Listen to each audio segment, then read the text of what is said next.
சத்தியத்தை நிமித்தமும் உம்முடைய நாமத்துக்கு மகிமை வரப்படணும். நம்முடைய தேவன் பரலோகத்தில் இருக்கிறார், நமக்கு சித்தமான யாவையும் செய்கிறார். அவைகளுக்கு வாயிலுக்கு பேசாது, அவைகளுக்கு அவைகளுக்கு காணாது, அவைகளுக்கு கைகளுக்கு தராது, அவைகளுக்கு கால்களில் நடவாது, தனக்கு ஒன்றை நான் சத்தமிடவும் மாட்டாது. இஸ்ரவேலே கர்த்தரை நம்பு, அவரே அவர்களுக்கு துணையும் அவர்களுக்கு கேடகமாய் இருக்கிறார்.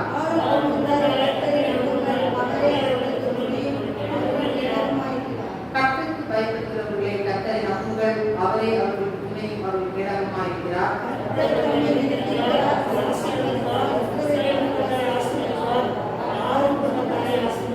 கர்த்தருக்கு பயப்படுகிற பெரியோரையும் சிறியோரையும் ஆசீர்வதிப்பார்.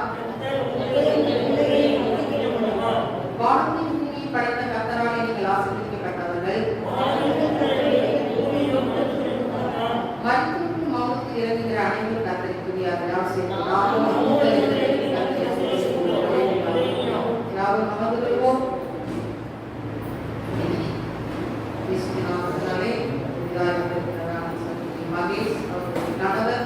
பிள்ளைகளை நாங்கள் வாழ்த்தி நாங்கள் வரவேற்கிறோம். தொடர்ந்து அந்த சங்கீதத்தை நாம் தியானித்தோம். சங்கீதம் 115வது சங்கீதம், இது தாவீது எழுதின சங்கீதம்.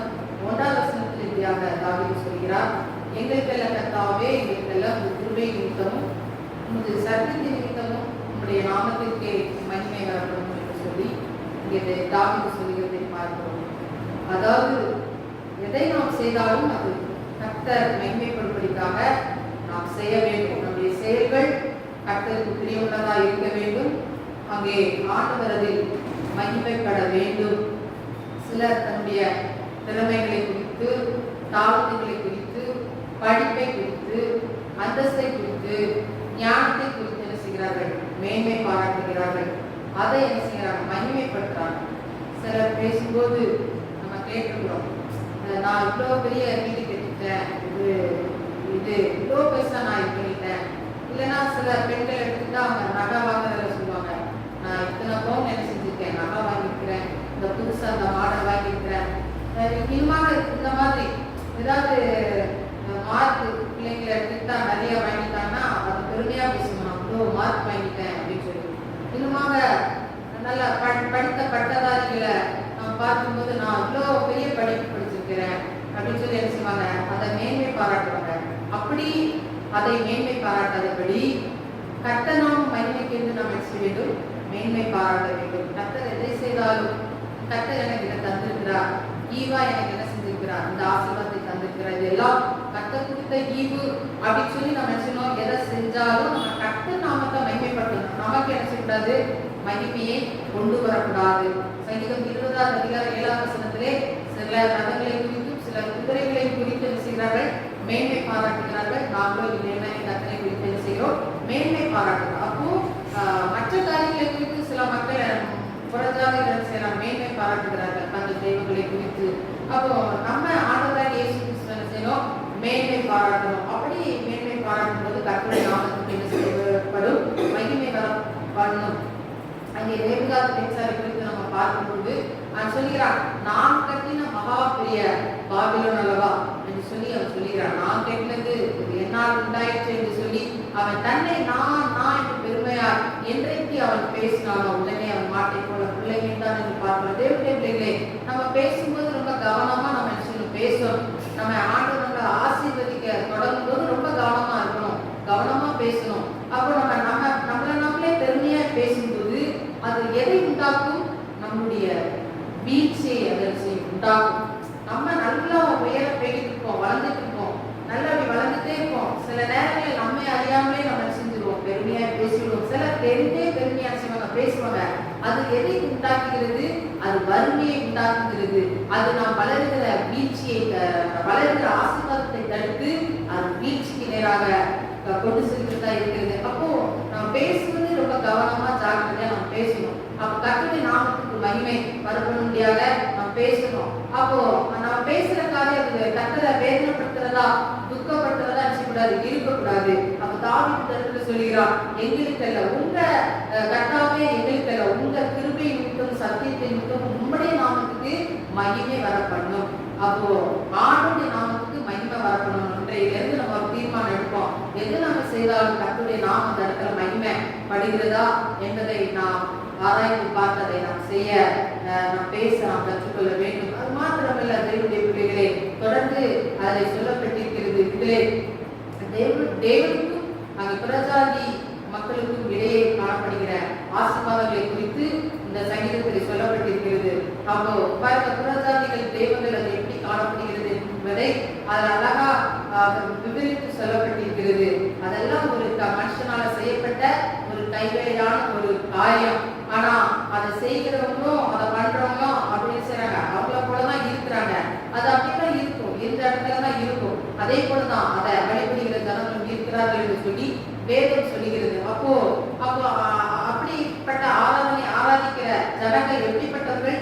சபிக்கப்பட்ட ஜனங்கள். அந்த அந்த ஆராதனை வீணான ஒரு ஆராதனையா இருக்கிறது. தேவனுடைய பிள்ளைகளே, 9வது வசனத்திலே இப்படியாக தாவீது சொல்கிறார், இஸ்ரவேலை கர்த்தரை நம்பு, அவரே அவர்களுக்கு துணையும் அவர்களுக்கு கேடகமாய் இருக்கிறார். அப்போ இஸ்ரவேலை, தேவனுடைய ஜனமே, நீங்கள் யாரை நம்புங்கள்? கர்த்தரை நம்புங்கள். இவ்வளவு நாள் நம்ம கர்த்தரை என்ன செய்யறோம்? ஆரம்ப நாட்களுக்கு நம்ம என்ன செய்யறோம்? ரசிக்கப்படுகிற புதுல கர்த்தரை நம்புகிறோம். அதுக்கப்புறம் நாளடைவிலே நம்முடைய நம்பிக்கை குறையுது, விசுவாசம் குறையுது. அப்படி நம்முடைய ஓட்டங்கள் என்ன செய்கிறது? தள்ளாடுகிறது. அப்படி அல்லாதபடி தேவனுடைய பிள்ளைகளா இருக்கிற நாம் அங்கே விசுவாசத்தை தொடங்கினவர், அதை முடிக்க வல்லமையுள்ளவராகிய தேவனை நாம் தொடர்ந்து விசுவாசத்தோடு அவரையே நாம் என்ன செய்ய வேண்டும்? நம்பி இருக்க வேண்டும். நம்முடைய நம்பிக்கை அவருக்குரியதாய் நம்ம இருக்க வேண்டும். அப்ப அவரை நம்பணும். அவரை நம்பும் போது ஆண்டவர் எப்படி இருப்பார்? நமக்கு துணையா இருப்பார். கூட எப்பமோ எங்க போனாலும் வருவாரு. அப்புறம் நமக்கு ஒரு பாதுகாப்பு, அவர் கேடகத்தை போல பட்டயத்தை கூட அவர் என்ன செய்வார்? நமக்கு காணப்படுவார். எப்ப காணப்படுவார்? நம்ம அவரை நம்பணும். எப்படி நம்பணும்? அறகுறையா அல்ல, ஒரு கால்வாசி அறவாசி அப்படி முழுவதுமா நம்பிடணும். முழுவதுமா ஆபிரகாமை குறித்து நம்ம பார்க்கும்போது, அவன் விக்கிரகங்களை ஆராதித்த இந்த குடும்பத்திலிருந்து ஆண்டவர் அவனை தெரிந்து கொண்டார். ஆண்டவர் சொல்றாரு, நான் காட்டுகிற தேசத்திற்கு நீ என்ன செய் போ அப்படின்னு சொல்றாரு. உன் இனத்தையும் ஜனத்தையும் விட்டுட்டு நீ போ அப்படின்னு சொல்றாரு. அப்படியே ஆண்டவரை நம்பணும். அந்த வார்த்தைக்கு முதல்ல என்ன செஞ்சான்? கீழ்படினா. அப்புறம் அப்படியே நம்பணும். அப்படி எப்படி ஒரு ஈஸியா ஒரு குடும்பத்தை உதறிட்டு உறவுகளை உதறிட்டு வரணும்னா அது ஈஸியான காரியம், அது கஷ்டமான ஒரு காரியம். ஆனால் அதை பொருட்படுத்தாதபடி கர்த்தரை முழுவதுமாய் நம்பினதுனாலும், கர்த்தரை முழுவதுமாய் நேசித்ததுனால அதை உதறிவிட்டவர் செய்தார். அப்படியாக கடந்து சென்றான். ஆபிரகாமை ஆசீர்வாதத்தை நம்ம பார்க்கிறோம். இந்த பூமி தாங்கக்கூடாத அளவுக்கு அவன் என்ன செஞ்சான்? செல்வ சீமானா இருந்தார் என்று சொல்லி வேதம் சொல்கிறார். அந்த அளவுக்கு ஆண்டவர் ஆசீர்வதிச்சார். காரணம், கர்த்தரை நம்பி அப்படி அந்த நம்பிக்கையில உறுதியா இருந்தான். அப்படி நம்பி வந்ததுனால ஆண்டவர் ஆசீர்வதித்தார். தேவனுடைய பிள்ளைகளே, இன்றைக்கு நீங்கள் யாரை நம்பி இருக்கிறீர்கள்? எதை நம்பி இருக்கிறீர்கள்? உங்கள் பணத்தை நம்பி இருக்கிறீர்களா? அறிமுகம் கணவனை, பிள்ளைகளை, குடும்பத்தை நம்பி இருக்கிறீங்களா? யாரை நம்பி இருக்கிறீர்கள்? அதெல்லாம் ஒரு நாள் என்ன செய்யும்? தோற்று போகும். அதெல்லாம் மாயமா மறைந்து போகும். அந்த அன்பெல்லாம் கலைஞ்சு போயிடும். ஆனா ஆண்டவர் மேல வச்சிருக்கிற அந்த நம்பிக்கை, அந்த அன்பு, அது ஒருபோதும் மாறாததா இருக்கிறது. அவர் நமக்கு எப்படி இருக்கிறார்? கேடகமா இருக்கிறார். தேவனுடைய வேதம் சொல்கிறது, வருத்தப்பட்டு பாவமாக சுமக்கிறவர்கள் நீங்களாக என்னிடத்தில் வாருங்கள், நான் உங்களுக்கு இளைப்பாறுதல் தருவேன். அவர் ஆண்டவராகிய இயேசு கிறிஸ்து சொல்கிறார். வருத்தத்தோடு, பாரத்தோடு, துக்கத்தோடு இருக்கிறவர்களே ஆண்டவர் நினைச்சுகிறார், இளைப்பாறுதலை தருகிற தேவனா இருக்கிறார். அப்போ நம்ம எத்தனையோ அநேகர் என்ன செய்யலாம்? சிலர் எத்தனையோ தெய்வங்களை என்ன செஞ்சிருக்கலாம்? வழிபட்டிருக்கிறார். ஆண்டவர் மேல ஒரு நம்பிக்கை இல்லாம இருக்கலாம். இன்றைக்கு இந்த காலையில் அப்படிப்பட்ட நம்பிக்கையற்று வந்திருக்கிற தேவனுடைய பிள்ளைகளுக்கு நீங்கள் ஆண்டவரை முழுமையுமா நம்பும் போது, உங்களுடைய நம்பிக்கை, உங்களோட வாழ்க்கை அவருக்கு நீங்கள் ஒப்பு கொடுக்கும் போது, ஆண்டவர் உங்களுக்கு துணையும் இடமா என்று உங்களை என்ன செய்வார்? வாழ செய்கிற தேவனாக இருக்கிறார். 10வது வசனத்திலேயே சொல்லப்பட்டது. 6ஆம் குடும்பம் ஊழியம், கர்த்தருக்கு ஊழியம் செய்கிற ஊழியக்கார குடும்பம் என்ன செய்யுங்க? கர்த்தரை நம்புங்க. அவர்தான் உங்களுக்கு துணை, அவர்தான் உங்களுக்கு கேடகம். 11வது வசனம், கர்த்தருக்கு பயப்படுகிற கர்த்தரை நம்புங்கள், அவரே ஒரு துணை கேடகமா இருக்கிறார். கர்த்தருக்கு பயப்படுகிற தேவனுடைய பிள்ளைகள் என்ன செய்யணும்? கர்த்தரை நம்பணும். அப்ப கடைசி வரை நம்பணும். இப்ப நம்ம ஒரு கல்யாணம் முடிக்கிறோம், ஒரு பையனை, ஒரு மணமகனை கல்யாணம் முடிக்கிறோம்னா நம்ம என்ன செய்வோம்? எப்படி நம்பிதான் என்ன செய்வோம்? கல்யாணம் பண்ணுவோம். இந்த மனுஷன் நம்ம என்ன செய்வாரு? எல்லாம் கடைசி வரை கட்டலாம காப்பாற்றுவாரு. ஒரு நம்பிக்கையில தான் திருமணம் பண்றோம். அதுக்குள்ள ஒரு பஸ்ல நம்ம ஏறோம்னா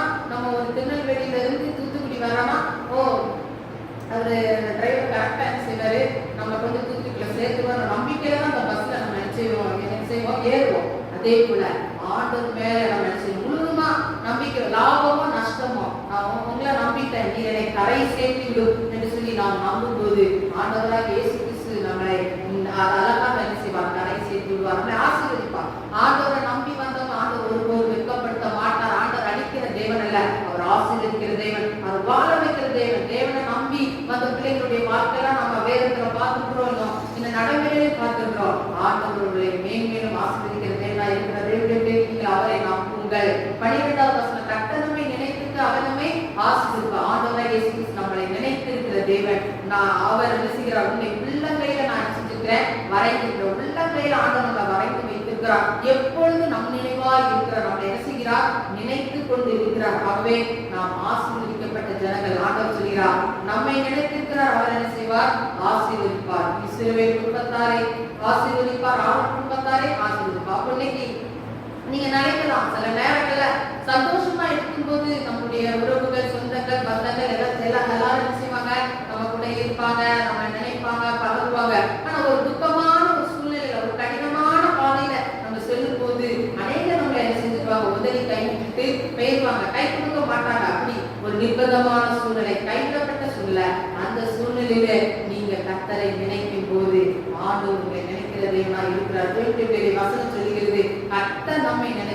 ஆண்டவர்கிட்ட வந்த யார் ஆண்டவர் புறமே தள்ளுகிற தேவன் இல்ல, அவர் உங்களை நினைத்திருக்கிற தேவன். ஆகவே அவர் நினைவின்படி உங்களை ஆண்டவர் சிவர் ஆசீர்வதிப்பார். காலையில் ஆராதனைக்கு வந்திருக்கிற யாவரையும் ஆண்டவராகிய இயேசு கிறிஸ்து என்ன செய்கிறார், அவர் ஆசீர்வதிக்கிற தேவனா இருக்கிறார். மாத்திரமல்ல, கர்த்தருக்கு பயப்படுகிற பெரியோரை சிறியனை ஆசீர்வதிப்பார். பெரியவர்களுக்கு மாத்திரம் ஆசீர்வாதம் என்று அல்ல, சிறுவர்களுக்கும் ஆண்டவர் அப்படிப்பட்ட ஆசீர்வாதத்தை ஆண்டவர் வைத்திருக்கிறார். சிறியோரை கூட ஆண்டவர் செய்கிறார், ஆசீர்வதிக்கிறார். ஆண்டவர் சொல்கிறார், சிறு பிள்ளைகள் என்னிடத்தில் வருவதற்கு இடம் கொடுங்கள், தடைப்படாதீர்கள் என்று சொல்லி. அப்ப சிறு பிள்ளைகள் ஆண்டவர் மிகவும் அதிகமாக என்ன செய்கிறார், அப்ப அந்த பிள்ளைகளையும் நினைத்து ஆண்டவர் செய்கிறார், ஆசீர்வதிக்கிறார். அது மாத்திரம் 14வது வசனம், ஆண்டவர் உங்களை மாத்திரமல்ல உங்களுடைய பிள்ளைகளையும் என்ன செய்கிறார், பெருகப்படுகிறார். அந்த பிள்ளைகளையும் ஆண்டவர் என்ன செய்கிறார், ஆசீர்வதிக்கிறார். தேவனுடைய பிள்ளைகளை நீங்கள் ஆசீர்வதிக்கப்பட்ட ஜனங்கள். அது மாத்திரமல்ல, 17வது 18வது வசனத்தை பார்க்கும்போது, மரித்த ஒரு மனுஷன் செத்து போயிட்டானா அவனால எழுப்பி துதிக்க முடியுமா, அவனால ஆராதிக்க முடியுமா, முடியாது. அப்ப மரித்தவர்கள் மௌனத்தில் இறந்தவர்கள் கர்த்தரை நினைச்ச முடியாது, துதிக்க முடியாது. ஏன்னா அவன்கிட்ட ஜீவன் இல்லை. அப்போ நாமும் 22 கர்த்தரை சோதிப்போம். இன்றைக்கு நமக்கு ஆண்டு நமக்கு நல்ல ஜீவனை கொடுத்துக்கிறான், பலனை கொடுத்துக்கிறான். ஆனால் இந்த பலனை, இந்த ஜீவனை வைத்து நம்ம என்ன கர்த்தரை துதிக்கணும். அப்ப கர்த்தரை சமூகத்துக்கு வந்தா நம்ம மறந்துடுச்சணும், கர்த்தரை துதிக்கணும். நமக்கு ஜீவன் கொடுத்த தேவனை நம்ம துதிக்கணும். இப்போ இந்த நாட்கள் நம்ம வீணாக நம்ம கூடாது, கழிக்க கூடாது, இந்த கிருமி நாட்களை போக்கடிக்க கூடாது. தேவனுடைய பிள்ளைகளே, அப்ப நல்ல பலனை இருக்கும் போதே கர்த்தரை நல்லா துதிக்கணும், நல்ல கர்த்தருக்கு செயல்படணும். அப்ப ஆண்டவர் இன்னும் உங்களுக்கு பலனை தருவார். நம்ம பலனை கொடுத்தும், ஆண்டவர் எல்லா ஆசீர்வாதங்களை கொடுத்தும் நம்மளை கர்த்தரை நம்ம மனதார துதிக்காதபடி, ஆராதிக்கப்படி நம்ம இருப்போம் என்றால் அங்கே ஆண்டவருடைய நாட்கள், ஆண்டவர் எப்பவும் கிருபை உள்ளவராக இருப்பார் என்று சொல்ல முடியாது. சில நேரங்களில் தேவனுடைய கோபம் வரும்போது நம்மளால அவர் சமூகத்துக்கு முன்னாடி நிற்க முடியாது. தேவனுடைய பிள்ளைகளே, அப்ப இந்த கிருபையின் நாட்களை நம்ம என்ன செய்யணும், அதை பிரயோஜனப்படுத்திக்கணும். அப்போ ஜீவனோடு இருக்கிற நாம் என்ன செய்யணும், கர்த்தரை துதிக்கிற ஜனங்களா இருக்கணும். எப்பொழுது கர்த்தரை துதிக்கணும், தாவீது சொல்கிறார், கர்த்தரை நான் எக்காலத்தில் ஸ்தோத்திரிப்பேன் துதி எப்பொழுது நாவில். நாம் எப்பொழுது ஜீவனோடு இருக்கிற நாம் கர்த்தரை எப்பொழுது துதித்துக் கொண்டே இருக்கிறோம். கை கால் வலி இருக்கா, கைவை நடக்க முடியலையா, நடக்க முடியலாம், கர்த்தரை இந்த பலவீனம் இருக்கா, சோதனை இதை மாற்றும். நீங்க துதிக்க துதிக்கதான் உங்க பலவீனம் மாறும். பலவீனம் சொல்லும்போது இந்த பலவீனம் போட்டு என்ன செய்யுங்க, அமைக்கிட்டே தான் இருக்கும். இந்த பலவீனம் தொடர்ந்து கொண்டே தான் எழுத முடியாது. அப்ப நீங்க துதிக்க துதிக்க உங்களுடைய பலவீனம் மாறும், உங்களுடைய கட்டுகள் என்ன செய்யும், அவிழ்க்கப்படும். நீங்கள் விடுதலையில் உள்ள வாழ்க்கை வாழ முடியும். தேவனுடைய பிள்ளைகளே, அப்ப இக்கட்டுகளை பார்த்து சோர்ந்து போகக்கூடாது. எல்லா சூழ்நிலைக்காக கர்த்தரை நாம் துதிக்க வேண்டும். ஆகவே இந்த சங்கீதத்துல நம்ம பார்க்கறது பிரகாரமாக அவருடைய நாமத்துக்கு நம்ம மகிமைப்படுத்த வேண்டும். அது மாத்திரம் அவரை நாம் நம்ப வேண்டும். அது மாத்திரமல்ல, அவரை நாம் ஜீவனோடு இருக்கிற நாம் அவரை துதிக்க வேண்டும். கர்த்தராவே என்கிறார் வார்த்தைகளை ஆசீர்வதிப்பாராக. சங்கீதம் 125 சங்கீதம் 8ஆம் வசனம், பக்கம் 757 சங்கீதம் 128 8ஆம் வாசி.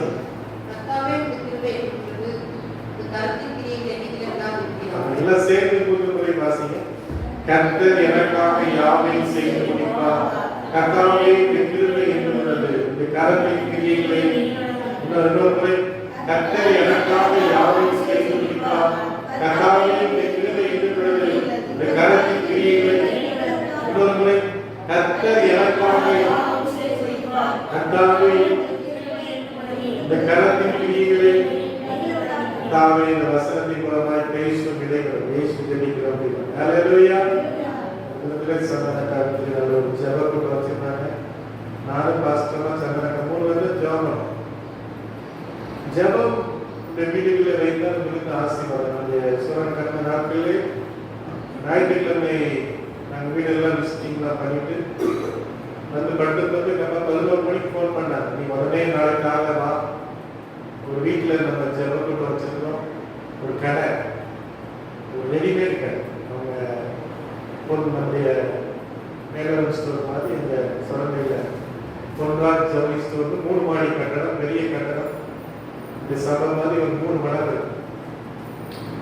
அப்போ அந்த வீட்டில் ஜெபம் பண்ணணும் வாங்க அப்படின்னாங்க. ராத்திரிக்குள்ள அது பயங்கர போராட்டம். நாங்கள் காலையில் அந்த குடும்பத்துக்காக ஜெபம் பண்ணோம். இந்த வருஷம் ஜனவரி மாதம் தான் அவங்க இந்த ஜெபம் ஆரம்பிச்சாங்க. கடையிலே வச்சு ஜெபம் பண்ணாங்க. 4 மாசமா எங்கள் அப்பா, பிரதர் ஒருத்தர், அவங்க குடும்பம் இவ்வளவு நாங்கள் ஜெபம் பண்ணோம். அப்போ கடந்த அவங்களுக்கு பயங்கர கடன் பிரச்சனை, பயங்கர தேவைகள். இப்போ ஜனவரி மாதத்துல அவங்க ஒரு ஜெபக்குறி கொடுத்துருந்தாங்க. பல கோடி ரூபாய் மதிப்புள்ள சொத்து லாக்கா இருக்குது, அதை விற்க முடியல, அதற்காக ஜெபிங்கள் இருந்தாங்க. அப்போ நாங்கெல்லாம் ஜெபம் பண்ணோம். இந்த மாதத்துல அவங்க சொன்னாங்க அந்த இடம் அட்வான்ஸ் ஆயிடுச்சு. நல்லையா சொல்லுங்க. தேவன் ஜெபத்தை கேட்கிறவரா இருக்கிறார். நாங்க பாருங்க, அப்பா சர்ச்சில் 500-600 விசுவாசம் இருக்கிறாங்க. நாங்க போய் இருந்த சந்தோஷமா இருக்கு, ரொம்ப நல்லா இருக்கும். ஏற்கனவே கை கால் முடியாம இருக்காரு. அது ரொம்ப நாங்க நம்மளுடைய தேவத்துல இருக்காங்க. நாங்க இங்க இருக்கிறோம். எதுக்காக பாஸ்டர் இருக்கிறாங்கன்னா, இங்க நமக்கு ஒரு சபை இருக்குது, உங்களுக்காக உழைக்க முடியாது, உங்களுக்காக ஜெபிக்க முடியாது நாங்க இருக்கிறோம். இப்போ நீங்க எங்களை பயன்படுத்தி காணிக்கை கொடுக்கணும், காப்பீக்கை கொடுக்கணும், எதுவுமே தேவையில்லை. அல்லேலூயா. உங்களுக்காக ஜெபிக்க முடியாது. நாங்க ஜெபிக்கும் போது கர்த்தர் பெரிய காரியங்களை செய்வார். அல்லேலூயா. மாதம் ஒரு நாளாவது உங்க வீட்டுல கூட்டங்களை வைக்கணும். சொன்னார் மனைவி கிட்டத்தட்ட 10-15 கிலோ நகை போட்டு கல்யாணம் பண்ணி கொடுத்தாங்க. 15 கிலோ. இன்னைக்கு கழுத்துல பாத்தீங்கன்னா ஒரு சின்ன செயின் தான், எல்லாம் அடகு, எல்லாம் உள்ள இருக்கு, லாக்காய் இருக்கு. அப்பா சொன்னாங்க, நீங்க மாசம் மாசம் ஒரு கூட்டம் வைங்க. அந்த வாஞ்சியோடு கூட்டம் வைக்கிறாங்க. இப்ப கர்த்தர் பெரிய காரியங்களை செய்கிறார். ஒரு அல்லேலூயா சொல்லுங்க. அப்ப அதனால தெய்வ பிள்ளைகளே, நமக்குள்ள ஒரு விசுவாசம் வேண்டும். எனக்காக கர்த்தர் யாவும் செய்து முடிப்பார். ஒரு அல்லேலூயா சொல்லுங்க. தாவீது இந்த சங்கீதத்தை எழுதுகிறான். தாவீது யாரு? ஒரு ஆடு மேய்க்கிறவர். அல்லேலூயா. அவன் ஒரு பெரிய பணக்கார குடும்பத்துல பிறந்தவன். தகப்பனார் பெரிய செல்வந்தன். அவனுக்கு நிறைய பிள்ளைகள் இருந்தாங்க.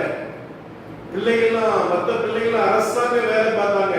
ஆனா இவனை நீ ஒண்ணுக்கு லாய்க்கு இல்லடா, நீ எதுக்கு உருப்படாதவனான்னு சொல்லி அவனை எதுக்கு அனுப்புனாங்க? ஆடு மேய்க்க அனுப்புனாங்க. ஒரு அல்லேலூயா சொல்லுங்க. ஆனா கர்த்தர் அவனை சொன்னாரு, உன்னை ஆடு மேய்க்க எல்லாரும் அனுப்பியிருக்காங்க, ஆனா கர்த்தர் உன்னை ராஜாவாக மாத்திருக்கிறார். அல்லேலூயா சொல்லுங்க. அல்லேலூயா. அல்லேலூயா. தேவப்பிள்ளையே, நீ இந்த காலவெளியிலே பலவிதமான சூழ்நிலைகளில் நீ வந்திருக்கலாம். அல்லேலூயா. அல்லேலூயா. என் வாழ்க்கை எப்படி முடியும்? நான் வாலிபதா இருந்த நாட்களிலே ஒரு 11-12 படிக்கும் போது ராத்திரிலாம் அழுதுட்டு இருந்தேன். எனக்கு வீட்டுல பயங்கரமான கஷ்டம். அப்பா ஊழியக்காரர் ஆகிட்டாரு. நல்ல ஒரு சபை இடைமுறை சொல்லி களக்காடு சிதம்பராபுரம் இந்த சேப்பாதை பக்கத்துல ஒரு சபை கொடுத்திருந்தாங்க. நிறைய ஆத்துமாக்களுடைய 250-300 பேர் இருப்பாங்க. திடீர்னு சுரண்டைன்னு ஒரு சபையில கொண்டு வந்து, சபை ஏற்கனவே உடைந்து போன சபை. ஆத்துமாக்கள் சிதறி போயிட்டாங்க. நிறைய பேர் இருந்தாங்க, எல்லாம் போயிட்டாங்க. அப்படிப்பட்ட ஒரு இடத்துல கொண்டு வந்து எங்க அப்பாவை போட்டாங்க. நல்ல ட்ரெஸ் கிடையாது, நல்ல சாப்பாடு கிடையாது. வளரும் போது கஷ்டத்தை தான் பார்த்துருக்கோம். அடுத்தவங்க மாஸ்டர் பிள்ளைகள் போட்ட ட்ரெஸ்ஸை தான் போட்டு வளர்ந்துருக்கோம். நான் எங்க அப்பா அம்மா நல்லா ஜெபிக்கிறவங்க. ஒரு அல்லேலூயா சொல்லுங்க. அல்லேலூயா. அப்படியாக இங்கே வாலிப நாட்களிலே நான் நினைச்சேன், ஆண்டவன் ஒரு இருந்தா ஏன் இப்படி கஷ்டம், ஏன் இப்படி தரித்திரம், நம்முடைய வாழ்க்கை எதையாவது செஞ்சு எல்லாம் நினைக்கிறாங்க. ட்ரெயின்ல விட்டுடலாமா, உடம்புல தீ வச்சிடலாமா, தூக்க மாத்திரை போட்டுடலாமா, இப்படிதான் எங்க எண்ணங்கள் ஓடிக்கொண்டிருந்தது. எனக்குள்ளே சமாதானம் இல்லை, எனக்குள்ளே எதிர்காலம் இல்லை, வேதனையோடு நான் காணப்பட்டேன். ஒரு அல்லேலூயா சொல்லுங்க. அதில் 1995 ஆண்டு நான் உக்ரைன் தேசத்திலே போய் டாக்டர் படிக்கிறதுக்காக போயிருக்கேன்.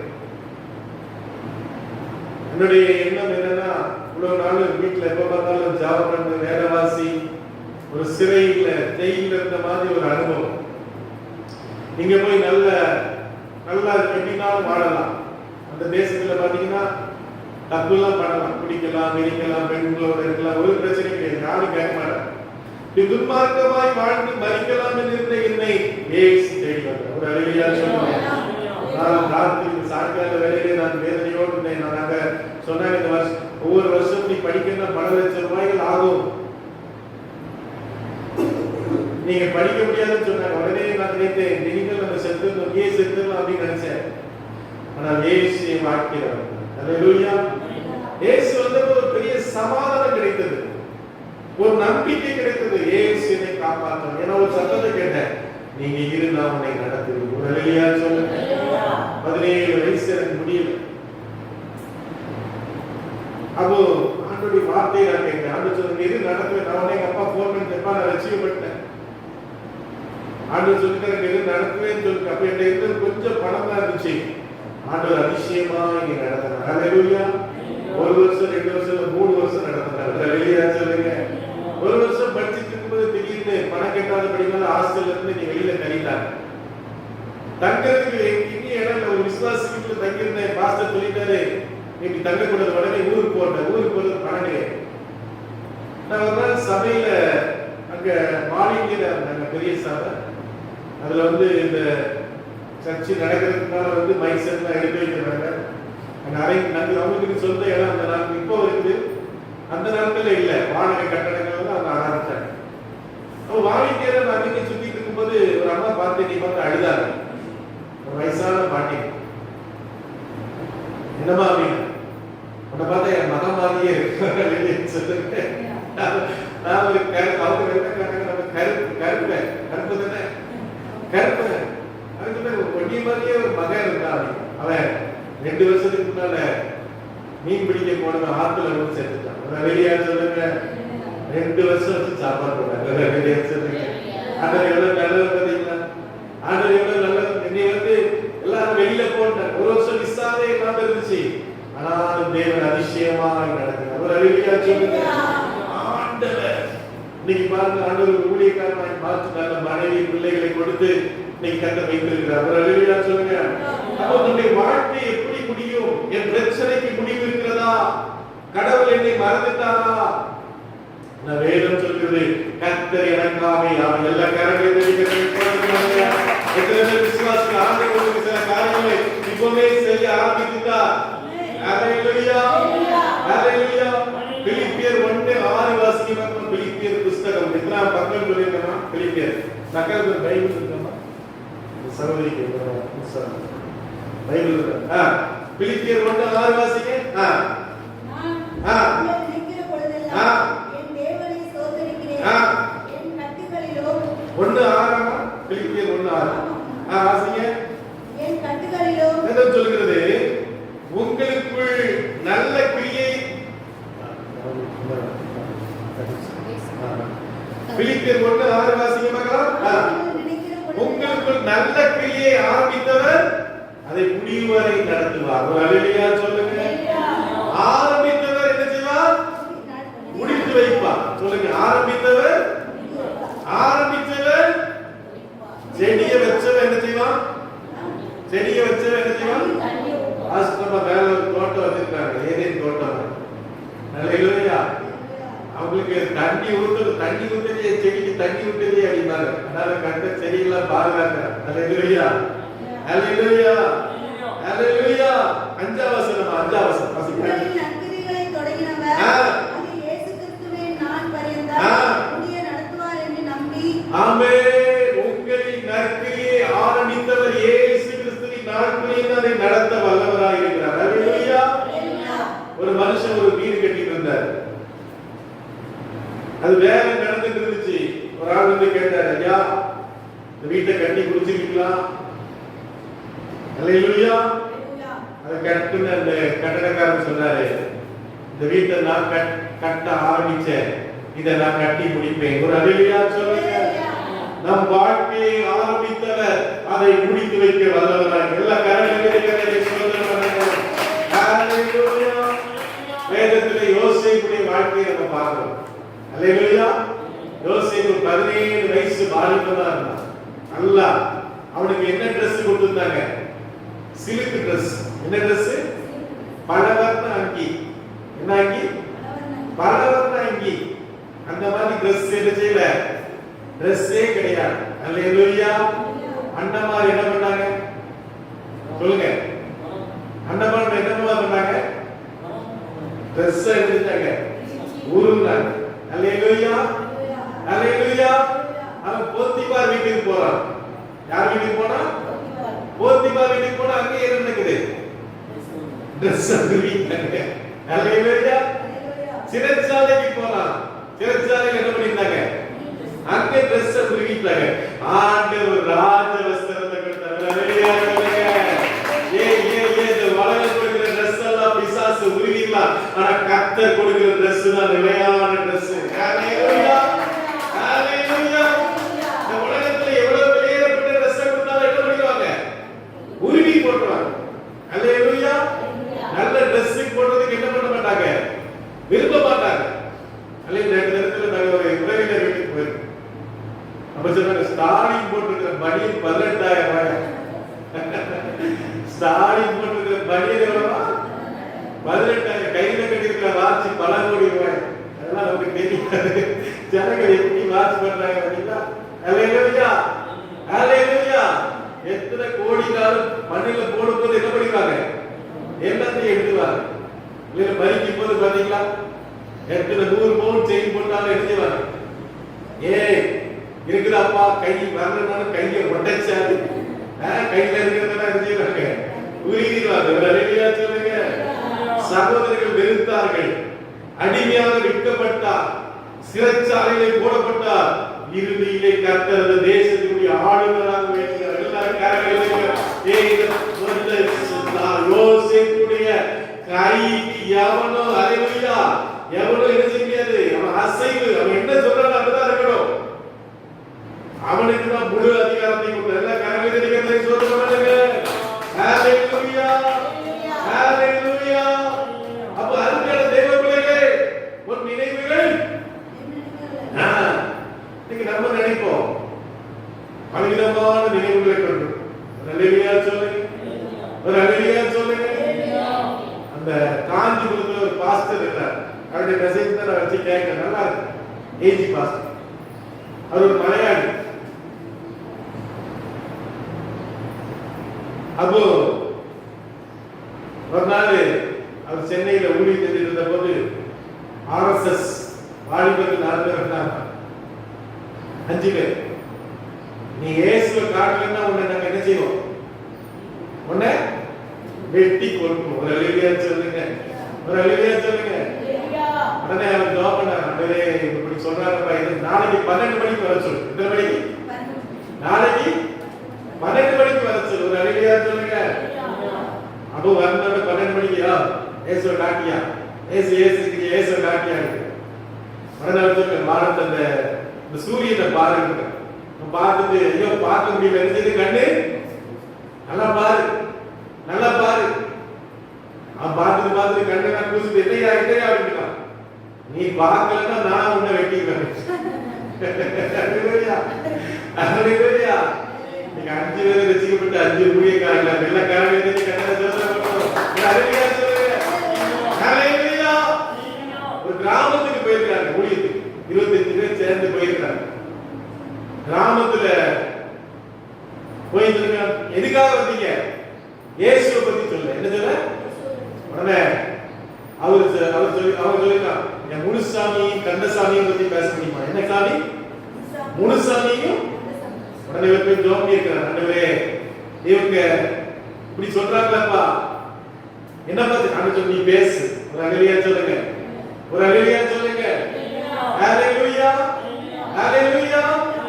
முனுசாமி பத்தி 1/2 மணி நேரம் பேசிக்கிறார். ஹalleluya. முன்னணியில இருந்தவர் யாரு? முனுசாமி. ஹalleluya. கந்தை குளத்துல இருந்தவர் யாரு? கந்தசாமி. ஹalleluya சொல்லுங்க. அந்த கிராமத்துல ஒரு சபையை உருவாக்கினார். ஹalleluya சொல்லுங்க, ஒரு ஹalleluya சொல்லுங்க. ஹalleluya.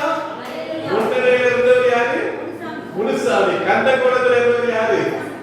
பாத்தீங்களா? ஆண்டவர் எவ்வளவு வார்த்தை கொடுக்கிறார் பாத்தீங்களா? ஒரு ஹalleluya சொல்லுங்க. ஹalleluya. ஆண்டவர் எனக்கா எஞ்சுவார், செய்து முடிப்பார். ஹalleluya. ஆண்டவருடைய கிருபை எப்படிப்பட்டது? என்னாலும் உள்ளது. ஆண்டவருடைய கிருபை எப்படிப்பட்டது? என்னுள்ளது. காலை தோறும் கிருபைகள் எப்படி இருக்கிறது? ஒவ்வொரு நாள் காலையில் நம்ம உயிரோட இருக்கிறோம். அது யாருடைய கிருபை? வண்டியில போயிட்டு திரும்ப வரணும்னா யாருடைய கிருபை? எத்தனை ஆக்சிடென்ட் பாக்குறோம். 5 பேர் செத்துட்டான், 3 பேர் செத்துட்டான். வண்டி ஒரு சமயத்துல பாத்தீங்கன்னா நம்ம தூத்துக்குடியில ஜான் நைட் கிளப்னு ஒருத்தர் இருக்கிறார். அவங்க அப்பா அவர் நம்ம மனோகர் சொல்லி அவங்க அண்ணன் ஒரு நாளைக்கு நான் மாடியில் இருந்தப்போ நீ பார்க்க வந்தது. அவருடைய மகன் ஒருத்தர் அவர் மதுரையில் இருக்கிறார். அப்படி மகா ஒரு பொண்ணு என்ன பண்ணான்னா 3ஆம் ஆண்டு மெடிக்கல் காலேஜ் படிச்சுட்டு இருந்தாங்க திருநெல்வேலி. அவ ஃப்ரெண்ட்ஸோட ஃப்ரெண்ட்ஸ் சாய்பாபா கோயில் 2 மலை இருக்கு பாத்தீங்கன்னா, நாகவேல் போற வழியில 2 மலை இருக்கு. அந்த பக்கத்துல ஒரு சாய்பாபா கோயில். அவ போல அவ ஃப்ரெண்ட்ஸோட போயிருக்கிறான். அப்ப வண்டியில 3 பேர் இந்த சைடுக்கு வந்துட்டு இருக்கிறாங்க. அந்த சைடுல இருந்த ஒரு வண்டி பாத்தீங்கன்னா சுத்தி இதாயி பிரேக் கட்டாயி அப்படியே 3 பிள்ளைங்க அந்த ஸ்பாட்லயே இருக்கு. ஒரு உலகத்துல எவ்வளவோ காரியங்கள், எத்தனையோ ஆக்சிடென்ட்கள், எத்தனையோ மரணங்கள், எத்தனையோ காரியங்கள். கர்த்தர் நம்மை ஒவ்வொரு நாளும் பாதுகாத்து வருகிறார். ஒரு ஹalleluya சொல்லுங்க, ஒரு ஹalleluya சொல்லுங்க. ஹalleluya, ஹalleluya. ஒரு பையன் கடல்ல அவர் விளையாண்டுட்டு இருந்தான். கடல்ல விளையாண்டுட்டு இருந்தவன் என்ன பண்ணிட்டான்? கடலுக்குள்ள விழுந்துட்டான். விழுந்தவன ஒரு மீனவர் என்ன பண்ணார்? கீழே விழுந்து அவனை என்ன பண்ணினான்? காப்பாத்தினான். காப்பாத்தின உடனே அவன் கேட்டான், எதுக்கு என்னை காப்பாத்தீங்க அப்படின்னு கேட்டான். நீ என்னுடைய மகன். ஒரு ஹalleluya சொல்லுங்க, ஹalleluya. அப்ப ஆண்டவர் நம்மளை எதுக்காக காப்பாத்துகிறார்? அவருடைய கிருபை, அவருடைய இரக்கம், அவருடைய தயவு நம்ம மேல இருக்கிறபடினால அவர் நம்மை காப்பாத்துகிறார். ஹalleluya, ஹalleluya. பேதுரு ஆண்டவரோடு கூட இருந்தவர். இயேசு கிறிஸ்து கெனசரேத்து கடல்ல போகும்போது அவர் வரையெல்லாம் வீட்டுக்கு இருந்தவர். இயேசு 2 படகுகள் நிரம்பத்தக்க மீன்களை கொடுத்து அதிசயம் செய்தார். நான் பாவியான மனுஷனை போக வேண்டும் சொல்லும்போது ஆண்டவர் சொன்னார், இன்று முதல் மனுஷனை பிடிக்கிறவளாய் மாற்றுவார். ஹalleluya சொல்லுங்க. 3 வருஷத்துக்கு கடைசில இயேசு கிறிஸ்து அரஸ்ட் ஆகும்போது என்ன சொன்னார்? அவனை அறியே, அவனை எனக்கு தெரியாது, சபிக்கவும் சத்தியப்படவும் ஆண்டவரை மீண்டும் அழைத்து சொன்னார். யோவான் 21:15 சொல்கிறது, என் ஆடுகளை மேய்ப்பாயாக. ஒரு ஹalleluya சொல்லுங்க. மிகவும் தகக்கப்பட்ட மனிதர், உலகத்திலே வாழ தகுதியற்ற மனிதர். ஆண்டவர் அவனை போய் தேடி பார்த்து சொன்னார், நீ என்னை நேசிக்கிறாய். ஒரு ஹalleluya சொல்லுங்க. இந்த காலையில இயேசு உங்களை பார்த்து தான் கேட்கிறார், நீ என்னை நேசிக்கிறியா? என் மேல அன்பா? நீ என்ன எவ்வளவு வெறுக்கலாம், என்ன நீ வேண்டாம்னு சொல்லலாம், நான் இல்லைன்னு சொல்லலாம். ஒரு காலத்துல நான் சொன்னேன், கடவுளே கிடையாது. எங்க அப்பாட்ட கேட்டேன், கடவுளை காட்டுமையோ? நீ வேலை செய்ய, அரசாங்க வேலை, இதே இஎஸ்சி ஆஸ்பத்திரியில எங்க அப்பா வேலை பார்த்தாங்க. அரசாங்க வேலை பார்த்த 9 வருஷம் வேலை பார்த்தாங்க. கடவுளை காட்ட முடியுமாயா? நீ ஊரை ஏமாத்துறீங்க அப்படின்னு சொன்னவன் தான். ஆண்டவருடைய பிள்ளையாக என்னை மாற்றிருக்கிறார். ஹalleluya சொல்லுங்க, ஹalleluya. ஆண்டவர் நம்மை வடிவமைக்கிறார். ஹalleluya. ஒரு Dress என்ன பண்றோம்? இன்னைக்கு தான் கையெல்லாம் இல்ல, தைக்கிறீங்களா நீங்க? நேற்று தினத்துல எங்க அக்கா நான் வீட்டுக்கு போயிருக்கும்போது தச்சிட்டு இருந்தாங்க, ஸ்டிச் பண்ணிட்டு இருந்தாங்க. இன்னைக்கு நம்ம எல்லாம் எப்படி வாங்குறோம்? ரெடிமேட் ட்ரெஸ்ஸாவே என்ன செய்யறோம்? கடையில போய் ரெடிமேட் ட்ரெஸ் வாங்கி போட்டு வந்துடும். ஆனா ஆண்டவர் நம்மை உருவாக்குற தேவனாக இருக்கிறார். ஹல்லேலூயா. ஒரு நாள் ஆண்டவர் எரேமியாவை பார்த்து சொன்னார், நீ குயவனுடைய வீட்டுக்கு போ. ஹல்லேலூயா சொல்லுங்க. எரேமியா 19ஆம் அதிகாரம் 18ஆம் அதிகாரம். நீங்க பல வீட்டுல போய் வாசிப்போம், நேரம் நம்ம முடியும். அப்போ அவன் மண்பாண்டம் செஞ்சுட்டு இருந்தான். அந்த மண்பாண்டம் என்ன செய்தது? கெட்டு போயிடுச்சு. ஒரு அழியா செய்யுங்க, உடைஞ்சு போயிடுச்சு. அது நினைச்ச மாதிரி வரல. அவன் அதை எடுத்து அப்படி போடாதபடி அதை இன்னொரு பாத்திரமாக பண்ணினான். ஒரு அழியா சொல்லுங்க. சில வேளைகளில் நம்முடைய வாழ்க்கையிலே நாம் நினைச்சபடி வாழ்க்கை அமையாம இருக்கலாம். சில பெண்கள்லாம் சொல்லுவாங்க, நான் இப்படிலாம் கனவு கண்டிருந்தேன், இப்படிலாம் நினைச்சிருந்தேன், ஆனா அப்படிலாம் எனக்கு நடக்கலையே. கல்யாண தெய்வத்துமையே அனுசர உன் நினைவுகள் என் நினைவுகள் அல்ல, உன்னுடைய வழிகள் வழி. பூமியை பார்க்கிற வானம் எவ்வளவு அவ்வளவாய் தேவன் உன்னை குறித்து திட்டங்களை வைத்திருக்கிறார். ஹல்லேலூயா சொல்லுங்க. ஹல்லேலூயா. ஒரு பாஸ்டருக்கு பிள்ளைகளுக்கு என்ன செய்யணும்? 12th முடிச்சிட்டாங்க. 12th முடிச்சு காலேஜ்ல என்ன வேணும்? என்ன வேணும்? காலேஜ்ல கொண்டு போய் செய்யணும், சேர்க்கணும். இவர்கிட்ட காசு இல்ல. காலேஜ்ல சேர்க்கணும்னா ஃபீஸ் 1 லட்சம் 1.5 லட்சம். யார் முடிய காசு இல்லை. திடீர்னு ஒருத்தர் போன் பண்ணாரு, master Madras university MGR university பெரிய டீன் தலைவருக்கு ஸ்டோரி யாரு எத்தனையோ பேர்த்த காமிச்ச என்ன செய்யல, எப்படி நாகமானுக்கு எத்தனையோ பேர்த்த காமிச்ச சொல்லாம என்ன செய்யல, நீங்க ஒரு ஜாப் பண்ண முடியுமா பாஸ்டர்? ஹல்லேலூயா. நீங்க அவர் பயங்கர இந்து. ஹல்லேலூயா சொல்லுங்க. பாஸ்டர்மா போனாங்க. அவங்க போய் அவர் மேல கையெல்லாம் வைக்கல. ஒரு ரூம்ல இருந்து முட்டக்கால் போட்டு, ஆண்டவரே இந்த மனிதனுக்கு இருக்கிற வியாதியை மாற்ற மாட்டேங்குது. ஹல்லேலூயா சொல்லுங்க. ஹல்லேலூயா. ஜோமிட்டு வந்துட்டாங்க. அடுத்த நாள் போன் பண்றாரு, எங்களுக்கு பயமாயிடுச்சு. ஒருவேளை சொன்னால போற கூட்டி வச்சு எடுத்து போறாரு, அடிக்க போறாரு. இல்லையா, இல்ல உங்களை பார்க்கணும். ஹல்லேலூயா சொல்லுங்க. அப்படி கூட்டு போயிருக்காங்க. எத்தனையோ டாக்டர் எத்தனையோ லட்சம் ரூபாய் செலவழித்தும் சுகமாகாத நோய்.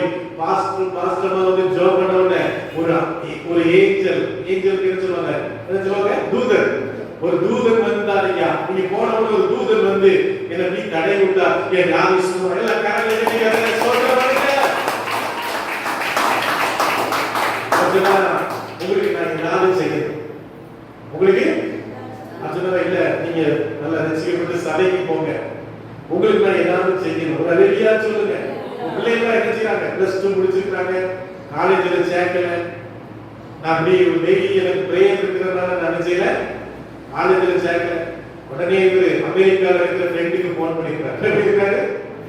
அமெரிக்கால மீனாட்சி மிஷன்ல என்கிட்ட வந்து ஒரு ஃபாதர் வந்தாரு, எனக்கு இருந்த வியாதியை சுகமாக்கிட்டாரு. அவர் பிள்ளைகளுக்கு இதுல ஒரு பைசா வாங்காம அட்மிஷன் கூட எல்லா காரணங்களையும் எல்லா காரணங்களையும் கர்த்தர் எனக்காக யாவை செய்து பிள்ளைகளுக்கு காலேஜ் அட்மிஷனுக்காக ஒரு மனுஷனுக்கு என்ன கொடுத்தாரு? சோரியை கொடுத்தாரு. உங்களுக்கு அற்புதம் செய்யக்கூடிய ஆண்டவர் இன்னொருத்தருக்கு எதையாவது கொடுத்து உங்களுக்கு தேவன் அற்புதம் செய்ய வராங்க. அவர் செய்கிற பாட்டம் அது அடிக்கப்படுகிறது, அது அழுத்தப்படுகிறது. முடிவிலே அது ஒரு அழகான பாண்டமாக வணையப்படுகிறது. ஹல்லேலூயா சொல்லுங்க. தேவனுடைய வாழ்க்கையிலே சோதனைகள், கஷ்டங்கள், வேதனைகள் மத்தியிலே நம்மை ஒரு நல்ல பாண்டமாக தேவன் வணைந்து எத்தனை விசுவாசிகள் கரங்களை சோதனைப்படுங்க, கரங்களை சோதனைப்படுங்க. ஹல்லேலூயா. மோசே அவன் ஒரு ஏழை தாய் தகப்பனுக்கு பிறந்தான். அந்த தேசத்திலே ஒரு சட்டம் இருந்தது, ஒரு ஆண் குழந்தை என்ன பண்ணணும், அதுக்கு பிறக்க ஆண் குழந்தைகள் நைல் நதியில் என்ன செய்யணும், 3 மாசம் ஒளிச்சு வச்சிருந்தாங்க. அது மேல முடியல, பிள்ளை ஓவன் கத்துது. ஒரு நல்ல நாணல் பெட்டி செஞ்சு அவங்க என்ன செஞ்சாங்க, விட்டுட்டாங்க. ஒரு நாள் பார்வனுடைய குமாரத்தை குளிக்க வர அந்த பிள்ளையை பார்த்து அவள் வளர்க்கிறார். அல்லேலூயா சொல்லுங்க. அரண்மனை வாழ்க்கையில சொகுசா இருக்கிறான். 40 வருஷம் கழிச்சு அவன் தன்னுடைய ஜனங்களை பார்க்க போன போது அவர்கள் கொடுமைப்படுத்தியதை பார்த்து அவன் ஒருவனை கொலை செய்து விடுகிறான். இது அறிந்த பார்வோன் அவனை தூக்கிலிடும்படியாக தேடிக்கொண்டிருக்கிறான். நேர வனாந்தரத்தில் 40 வருஷம் இருக்கிறான். ஒரு நாள் சூறை செடி பற்றி எரிகிறது. ஆண்டவர் சொன்னார், மோசே, நீ இந்த வனாந்தரத்தில் இருக்கிறவனல்ல, எகிப்தில் இருக்கிற இந்த ஜனத்தை நீ வாக்குத்தத்தம் பண்ணப்பட்ட தேசத்துக்கு கொண்டு போக வேண்டும். அல்லேலூயா சொல்லுங்க. அல்லேலூயா. ஆண்டவரை அபிஷேகம் பண்ணி வைத்தார். அவன் 120 வயசு வரைக்கும் வாழ்ந்தான். ஆண்டவருக்கு முன்பாக பெரிய செங்கடலை பிளந்தான், எரிகோ கோட்டையை பிளந்தான், யோர்தானை பிளந்தான். அநேக அற்புத அடையாளங்களை கர்த்தர் அவனுக்கு செய்தார். அல்லேலூயா. அவனை யார் அடக்கம் பண்ணார்? அவனை யார் அடக்கம் பண்ணார்? தேவ தூதர்கள் அடக்கம் பண்ணார். அல்லேலூயா சொல்லுங்க. அல்லேலூயா. தேவன் ஒருபோதும் நம்மை என்ன செய்ய மாட்டார்? சொல்லுங்க. சொல்லு சத்தமா. ஏன் சொல்ல மாட்டீங்களா? நம்பிக்கை இல்லையா? கை விட்டுவாரா? கை விட்டுவாரா? பிள்ளையை பெற்ற ரோட்ல போட்டு வந்துருவீங்களா? என்ன பண்ணீங்க? என்ன பண்ணீங்க? எவ்வளவு அக்கறையா பாக்குறீங்க? அல்லேலூயா சொல்லுங்க. ஆமென். எபிரேயர் 13:5 நான் உன்னை விட்டு விலகுவதில்லை. அல்லேலூயா. அல்லேலூயா. அல்லேலூயா. ஒரு அப்பா தன் பிள்ளைக்கு என்ன கற்றுக் கொடுத்தா? சைக்கிள் ஓட்ட கற்றுக் கொடுத்தான். சைக்கிள் ஓட்ட அப்பா அம்மா கற்றுக் கொடுத்துட்டாங்களா? என்ன பண்ணீங்க? பின்னாலே இப்படி பிடிச்சிட்டு போறீங்களா? அல்லேலூயா. இந்த பிள்ளை என்ன செய்யும்? அப்பா என்ன பிடிச்சிருக்கிறான்னு தைரியமா ஓட்டும். சில வேளைகளில் நம்ம அப்படியே கையை விட்டு விட்டாலும் அந்த பிள்ளை அப்படியே ஓட்ட பழகிக்கிறோம். அல்லேலூயா சொல்லுங்க. ஆண்டவர் நம்முடைய பக்கத்துல இருக்கிறார். அல்லேலூயா. அல்லேலூயா. நம்மை காக்கிறவராய் இருக்கிறார். நமக்கு உதவி செய்கிறவராய் இருக்கிறார். நம்முடைய வாழ்க்கையிலே நம்மை என்ன செய்கிறார்? தப்புவிக்கிறவராய் இருக்கிறார். அல்லேலூயா. சிலுவையிலே முடிக்கப்பட்ட ரட்சிப்பு. ஆண்டவர் 7 வார்த்தைகளில் ஒரு வார்த்தை, 6வது வார்த்தை என்ன வார்த்தை? முடிந்தது. முடிந்தது. அல்லேலூயா. அல்லேலூயா. ஆண்டவர் பாவத்துக்கான கடனை செலுத்தி விட்டார். ரட்சிப்பை தேவன் திறந்து வைத்து விட்டார். சொர்க்க லோகத்தை நமக்காக தேவன் ஆயத்தம் பண்ணி விட்டார். எல்லா கரங்களை தேவனுடைய நாம் ஆயத்தமாக இருக்க வேண்டும். அல்லேலூயா. இயேசு கிறிஸ்து சீக்கிரம் வரப்போகிறார். அல்லேலூயா. இயேசு கிறிஸ்து இன்னைக்கு வந்தா எத்தனை பேர் போக முடியும் பரலோகத்துக்கு? ரட்சிக்கப்பட்டிருக்கீங்களா? ஞானஸ்தானம் எடுத்துக்கீங்களா? பரிசுத்தாவின் அபிஷேகம் எடுத்துக்கீங்களா? ஆண்டவருக்கு சாட்சியா இருக்கீங்களா? நீங்கள் பரலோகத்துக்கு போக முடியும். ஒரு அல்லேலூயா சொல்லுங்க. அல்லேலூயா. அவர் உயிர்த்தெழுந்தார். இயேசு கிறிஸ்துவை ஒரு 33 வருஷம் உலகத்துல வாழ்ந்தார். 3 வருஷம் ஊழியம் செய்தார். அநேக அற்புத அடையாளங்களை செய்தார். கடைசியில் அவரை பிடிச்சி அவரை கொலை செய்து சிலுவையில் அடைஞ்சி அவர் தலையில முள்முடியை சூட்டி அடிச்சு எல்லாமே ஈட்டியா குத்தி எவ்வளவு ஒரு கொடூரமா ஒரு மனுஷனை கொல்ல முடியுமோ அப்படி கொண்டார். அல்லேலூயா. கொண்டு அவர் ஒரு கல்லறையில் வச்சார். 3ஆம் நாளிலே உயிரோடு இருந்தார். அல்லேலூயா சொல்லுங்க. மத்தேயு 28:6 சொல்கிறது, அவர் உயிர்த்தெழுந்தார். மரணம் தோற்றது, சாத்தான் தோற்றான், வியாதி தோற்றது. கர்த்தர் நமக்கு ஜெயத்தை எல்லா கரங்களை கடிகளை சொல்றவங்க. இன்னைக்கு கர்த்தருக்கு ஜெயத்தை மாத்திர வைத்திருக்கிறார். வெற்றியை மாத்திர வைத்திருக்கிறார். உன் வாழ்க்கையில தோல்வி வருவதில்லை. உன் வாழ்க்கையில ஏளனம் வருவதில்லை. இந்த ஏளனத்தை கர்த்தர் பார்க்கிறார். சிலுவையிலே இயேசுவின் ஏளனத்தை, இந்த துக்கத்தை, இந்த வியாதியை சுமந்து கொண்டார். அல்லேலூயா. அல்லேலூயா. பாஸ்டருடைய மனைவியுடைய சகோதரி அப்போலோ ஆஸ்பத்திரியில் அட்மிட் ஆயிருந்தாங்க. ஒரு நாளைக்கு 1.25 லட்சம் ரூபாய். இந்த பாஸ்டரை பார்த்துட்டு அந்த அம்மா என்ன செய்யணும்? சாகும். இந்த பாஸ்டரை பார்த்துட்டு அந்த அம்மா சாகும். ஒரு ஊழியம், அவருக்கு ஊழியம் பயங்கரமான ஊழியத்தில் இருக்கிறார். போன் பண்றாங்க, ஐயா வாங்க உங்களுக்காக வீழ்ச்சி, ஒரு நாளைக்கு 1.25 லட்சம் ரூபாய் ஆகுது. பரவாயில்ல. ஊழியத்தெல்லாம் முடிச்சுட்டு மனைவி அவங்க போறாங்க. நம்ம பயங்கரமா சாவு கடைசியில நின்றுட்டு இருக்காங்க. பாஸ்டர்மா போய் ரூம்ல கை போட்டு அழுவே, நமக்கு கொஞ்ச நாள் ஆயுஷ்நாட்ல கொடுங்கப்பா, நமக்கு கொடுங்கப்பா அப்படின்னாங்க. ஜோபடி முடிச்சுட்டு வந்தா நம்ம எழுதி விட்டாங்க. ஒரு அழகியா சொல்லுங்க. இன்னைக்கு உயிரோடு இருக்காரு. ஒரு அழகியா சொல்லுங்க. ஒரு அழகியா சொல்லுங்க. ஒரு பெரிய பணக்காரர், டெப்டி கலெக்டர். டெப்டி கலெக்டர் என்ன சொல்லுவாங்க? அந்த சின்ன கலெக்டர், பெரிய கலெக்டர், சப் கலெக்டர் அந்த அசிஸ்டன்ட் கலெக்டர் அதெல்லாம் பார்த்துக்கணும். அவர் பொண்டாட்டி பெரிய கல்லூரி பேராசிரியர். வீட்டுல ஒரு நாய் வளர்த்தாங்க. என்ன வளர்த்தாங்க? வீட்டுல என்ன வளர்த்தாங்க? நாய்க்கு கேன்சர். நாய்க்கு என்ன வந்துச்சு? நம்ம சொல்லிச்சு, நாய் செத்துச்சுன்னா நானும் செத்துருவேன். நாய் செத்துச்சுன்னா நானும் பாஸ்டரை கூப்பிட்டாங்க. பாஸ்டர் நாய்க்காக ஜெபம் பண்ணு. எதுக்காக ஜெபம் பண்ணு? என் பொண்டாட்டிக்கு சொன்னா பாஸ்டர் ஜெபம் பண்ணிட்டு வந்தாங்க. அல்லேலூயா. திடீர்னு போன் பண்ண, ஓ நாய் செத்துட்டா. என்ன செய்யுங்க? இல்லையா, இத்தனை நாளும் இப்படி இருந்த நாய் இன்னைக்கு கொஞ்சம் தண்ணி, என் மனைவி பிள்ளைகளை தண்ணி கொடுத்தா அது குடிச்சு நல்லா எழுதி நலமாயிட்டு. ஒரு அலையா சொல்லுங்க. காலையில 25,000 ரூபாய் காலி கொடுத்தாங்க. சொல்லுங்க. ஒரு 10 நாய்க்கு கேன்சர் இருந்தா ஒரு பெரிய கூட்டம் நடத்திடலாம். ஒரு அலையா சொல்லுங்க. ஒரு அலையா சொல்லுங்க. ஹalleluya. அவர் தேவன் நமக்கு இந்த திட்டங்களை நிறைவேற்றுவதாக இருக்கிறார். ஹalleluya. எரேமியா 29:11 வாசிக்க பார்க்கலாம். எரேமியா 29:11.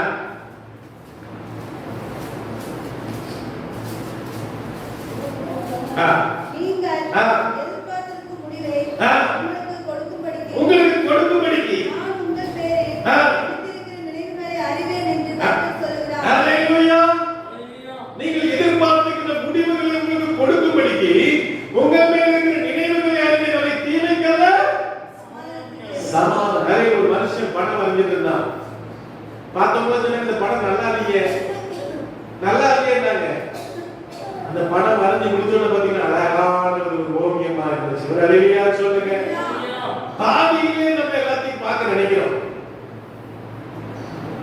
கடவுளுடைய அந்த காரியம் வருமுன்னே எல்லாம் முந்திரி கொட்ட மாதிரி எல்லாம் முடிஞ்சிடணும்னு நினைக்கிறோம். கடவுள் எல்லாவற்றையும் நன்மையாக செய்வது எல்லாம் இருக்கு. ஹalleluya. ஹalleluya. இந்த அன்னைய நிறுவனங்களே, நீங்க பிரச்சனையில இருக்கிறீங்களா? வியாதியில இருக்கிறீங்களா? தோல்வியில இருக்கிறீங்களா? கடன் பிரச்சனையில இருக்கிறீங்களா? சாபத்தில் இருக்கிறீங்களா? ஒன்றை நினைத்து வைத்துக் கொள்ளுங்கள். கர்த்தர் எனக்காக யாவையும் செய்து கொடுப்பார். ஹalleluya சொல்லுங்க. ஹalleluya. ஹalleluya. ஹalleluya. எல்லாரும் ஒரு ஜெபத்தை சொல்லலாம். பரலோக தந்தையே சொல்லுங்க. எங்கள் வாழ்க்கையில் ஆரம்பித்த காரியத்தை நீ முடிப்பீர் என்று நம்புகிறோம். இந்த கிருபை எங்கள் வாழ்க்கையில் நிறைந்திருக்கட்டும். இயேசுவின் நாமத்தில் கேட்கிறோம். ஆமென். அருமையான தேவர்களே, இயேசு கிறிஸ்து உங்களுக்காக செய்து முடிக்க போகிறார். நீங்கள் எதை குறித்து கலங்க தேவையில்லை, எதை குறித்து பயப்பட தேவையில்லை. எல்லாரும் ஜெபம் வாயிலிருந்து கர்த்தரால்